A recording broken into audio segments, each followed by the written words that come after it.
یہ کائنات جہاں آئینہ جمال ہے وہاں یہی کائنات مظہر صفات الہیہ اور مظہر صفات انسانیہ ہے۔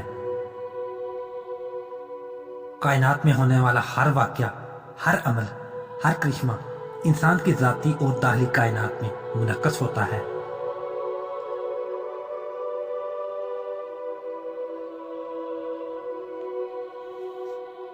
سیاروں اور ستاروں کی چالوں سے لے کر ایک معمولی سی چونٹی تک ہر شے اپنے اندر ایک پیغام رکھتی ہے۔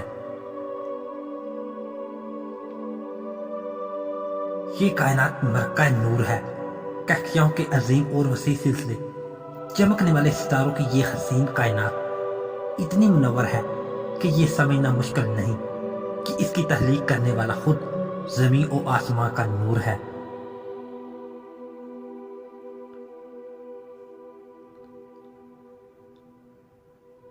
اتنی روشن کائنات ایک روشن دلیل ہے اپنے نورانی حالت کی۔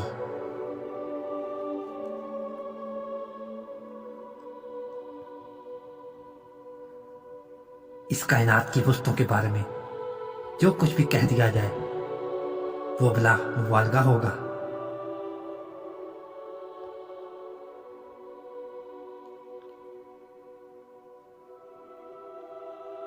ہم ایک سورج سے وابستہ ہیں، جبکہ اس کائنات میں ایسے کروڑوں سورج ہیں۔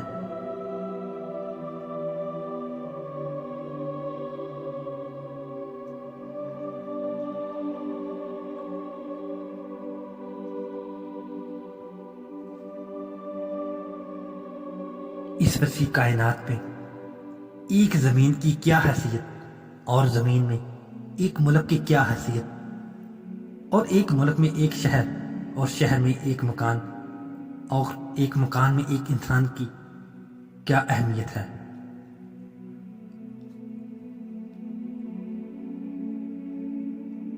اور پھر اس انسان میں ایک چھوٹا سا دماغ کیا جسارت کرے گا اس وسیع کائنات کے عظیم خالق کے بارے میں لب کشائی کرنے کی۔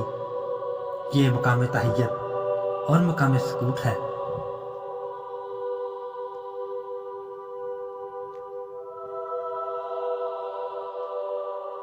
جس خالق نے اس کائنات کو تخلیق کا حیران کن مظہر بنایا، اسی خالق نے انسان کو بڑے دعوے اور وثوق کے ساتھ اشرف المخلوقات بنایا۔ یہ عظیم احسان ہے عظیم محسن کا۔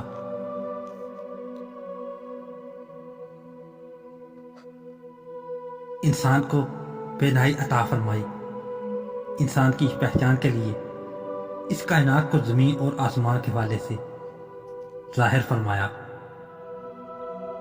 انسان کے گرد پھیلی ہوئی زندگی اس کے علم کے وسیع ابواب ہیں۔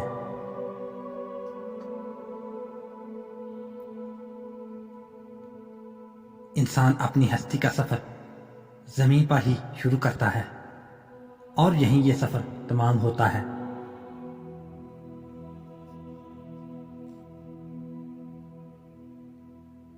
اسے علم الاسماء عطا فرمایا گیا اور وہ اسماء سے اشیاء کو پہچانتا ہے۔